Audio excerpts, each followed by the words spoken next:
Hello people, and welcome to Crypto Exposed. Okay guys, got an article here for you, and it's an interview with the Hedera Council President, who is Charles Adkins. So I thought I'd share this with you because some interesting stuff just being discussed here, so I thought I'd just touch upon this and give you my thoughts.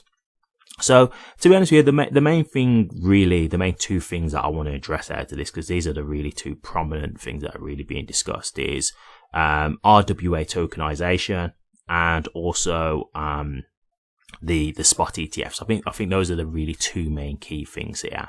So interesting article. I'm not obviously going to go through word for word, but I'll give you the key points from this and just give you my thoughts on this. So let's get into it then. So the spot ETF, in terms of ETH getting approved, obviously they're talking about the significance of this and what this means. And Charles Adkins is saying that, look, this is a huge step forward for the crypto industry. You know, this is one step further to adoption. You know, crypto is becoming more widely accepted and utilized, and it's making the industry more accessible.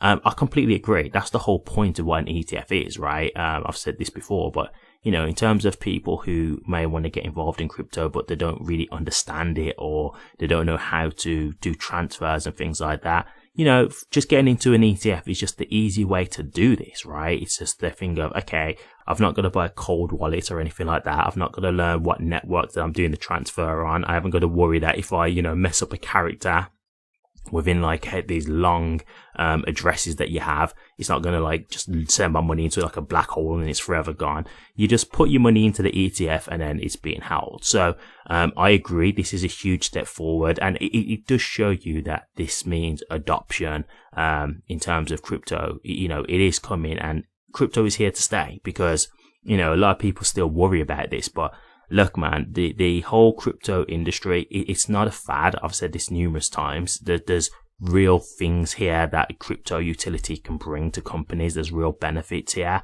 It will better people's lives. It's here to stay.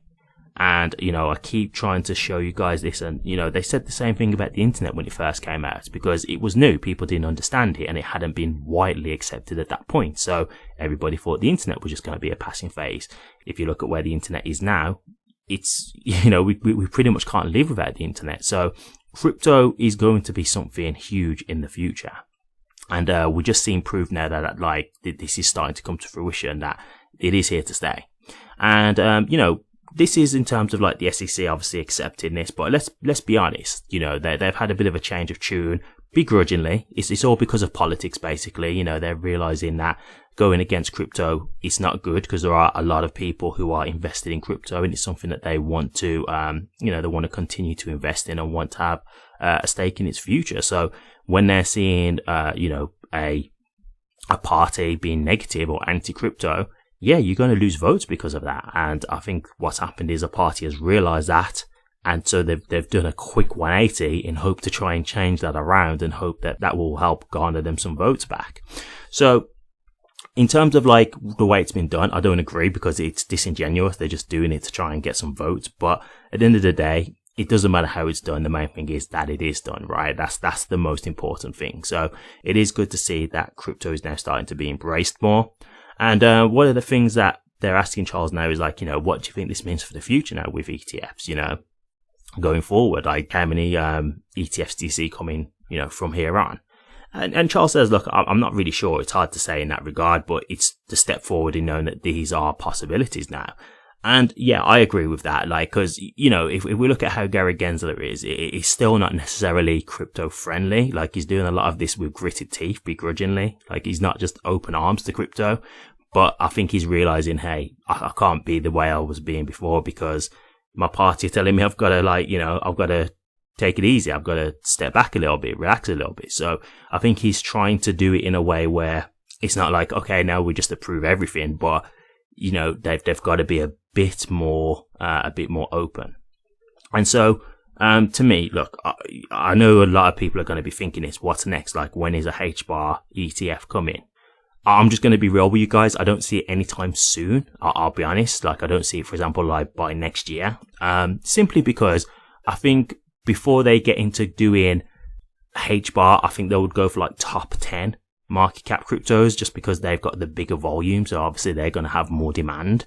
But do I see HBAR having an ETF? Yeah, absolutely. I do see that in the future, 100%. And this is the thing, like, things can change quick in crypto, and the way Hedera is moving, I do think they have the potential to be a top 10 crypto coin. So make no mistake when I say that. That's not to knock Hedera or anything like that, because I do think Hedera actually has one of the best networks out there, in my personal opinion.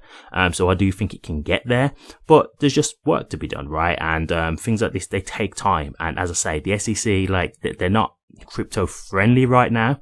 I think they're just accepting what they have to accept. So again, it's not going to be something where they're just, ETF happy. They're not just going to approve absolutely any ETF and every ETF that come their way. So I think it's going to take time for this stuff to happen. Like, for example, we've had the ETH one now get approved. We've not seen another one go for an ETF yet, right? We've not seen anyone else like XRP or Solana, for example. Like, we've not seen any of those try and go through to get an ETF approved. So you can already see that it's not like literally one gets approved and another one comes straight after. No, like, these things are going to take time. So yeah, I don't think that's going to be right now, but I do think it's on the cards in the future. So, just seeing him talk about this, yeah, I agree. And it will be massive when the ETF does happen, because it just means that at the end of the day, it is going to drive more volume to HBAR, right? It's going to make it more accessible, just like it has with Bitcoin, right? Like, we saw what it did for Bitcoin, and it will do the same for Ethereum. It will do the same for any crypto, because it's just making it more widely accessible to the average person. So it will definitely be a huge moment, but I just don't think it's something that's coming like right now. I think it's something that's going to be looking a bit more into the future. That's all. Okay, so the next thing that they talk about is RWA tokenization, and they're just saying, look, like, there's been a few obstacles lately with RWA tokenization, which is making people a bit more skeptical than what they were once, hoping for in terms of how long it would take to come to fruition, and just asking what Hedera are doing to try and combat some of these obstacles. And yeah, like, look, I think like anything, when you're dealing with a new technology, you're going to have some growing pains. There are going to be some obstacles. There are going to be some things that you have to try and deal with first before it all, really takes off. So that's not really surprising. But at the end of the day, just like Charles Atkins said, like, the network that they're dealing with, they're trying to make it as security tight as possible. They're trying to make it as scalable as possible. So, they're trying to make it so this is a network that is one of the better solutions to do tokenization with. And, I think they've proven that, to be honest with you. Like, I've shown you many videos of things where, Hedera have been proving like their TPS. They've been, showing you how they can scale, how compliant they are in terms of security wise and things like that. And just, even from like an SEC standpoint, the things that they've done to try and keep themselves from any type of legal scrutiny. So, yeah, I agree with that. I think at the end of the day, Hedera will be one of the networks of choice when it does come to RWA tokenization. And I think that's why they've already got so many companies already tokenizing on them. Like, I've shown videos of companies who've left Ethereum to tokenize on Hedera instead, because they've just found Hedera the better option. So there's actually people who are doing like tried and tested on other networks who are leaving those networks to then come over to Hedera. So again, you can kind of see right there the proof's in the pudding, as they say, right? So to me, yeah, that really does make sense. Just one other thing that they was talking about is just generally talking about, crypto being a bit unsafe because, there's scammers and stuff like that. And, there's these ways that people can hack into wallets and stuff like that. And, what they think about that in terms of crypto's reputation. I mean, look, not to be funny, but when people say stuff like this, like, yes, okay, there's a little bit of like factors in it that can make it a bit scary, but this can happen with just, your general bank account, right? Like, people can hack into bank accounts. People can, rob you for money. Like, like there's scary aspects to anything. Like, so when you just focus on the one thing, like crypto, whatever, like, I just find that a bit disingenuous, in my opinion. Like, yes, there is a way for people to hack into crypto, and maybe it is a bit easier than other older methods. Yeah, fair enough. But let's not act like all methods are just completely safe. Like, all methods have a risk factor to them in a way where they can be security issues, right? So I do think, overall there is obviously a bit of work that can be done to try and make it a bit more secure and whatnot, to try and make it less vulnerable. But at the end of the day, like, some of these things are like, let's say, for example, like phishing, right? So it's where like someone clicks on a suspicious link or something like that.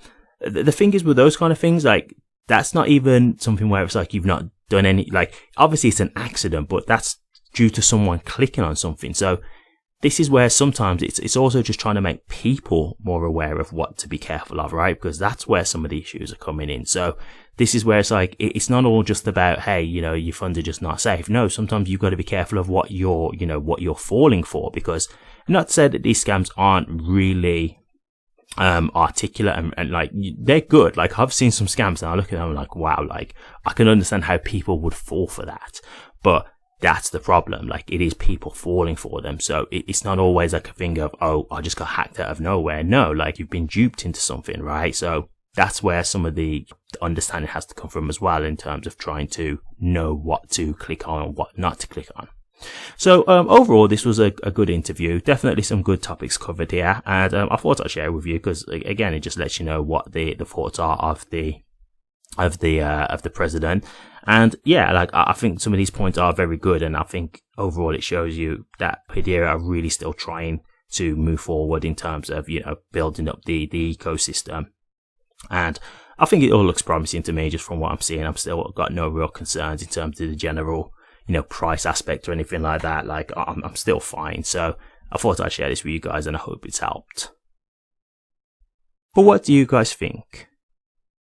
Charles Atkins on RWA tokenization and the spot ETH ETF. Let me know your thoughts, guys. I'll be interested to hear. Thank you very much for watching this. If you did like it, please remember to drop a comment, like, and subscribe. But until next time, take care.